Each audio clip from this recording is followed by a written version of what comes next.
అండి అందరికీ good evening. మేము డైలీ ఆవు పాలు తీసుకుంటాం అన్నమాట. దాని మీగడ వేస్ట్ చేయకుండా ఫ్రిడ్జ్లో స్టోర్ చేసుకుంటాము.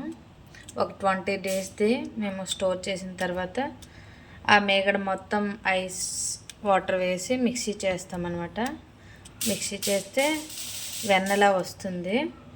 చూడండి, చూపిస్తాను. మిక్స్ చేసింది మీగడ ఇదిగోండి, చాలా సాఫ్ట్గా. 20 డేస్ది కదా, క్వాంటిటీ తక్కువగా ఉంది. ఇదిగోండి, ఇలా ముద్దల్లో చుట్టుకొని ఒక దగ్గర పెట్టుకొని దీన్ని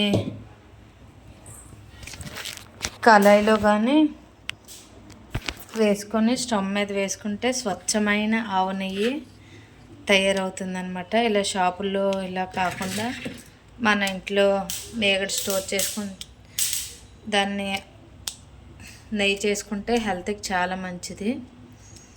మనం ఇలా స్వీట్స్లో కానీ పప్పు అన్నంలో కలుపుకొని నెయ్యి వేసుకొని తింటే చాలా బాగుంటుంది. హెల్త్కి కూడా చాలా మంచిది. నేను ఇప్పుడు తయారు చేస్తాను నెయ్యి, మీకు చూపిస్తాను చూడండి.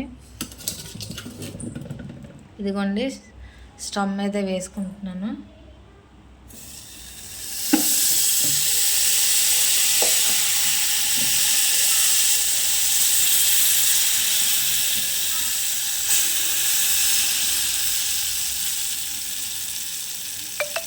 నెయ్యి తయారవుతుంది వేడికి.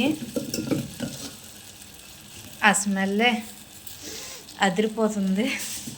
స్వచ్ఛమైన ఆవు నెయ్యి స్మెల్. ఓకే, మీరు కూడా మాలానే మీగడని వేస్ట్ చేయకుండా స్టోర్ చేసుకొని ఇలా స్వచ్ఛమైన ఆవు నెయ్యిని తయారు చేసుకోండి.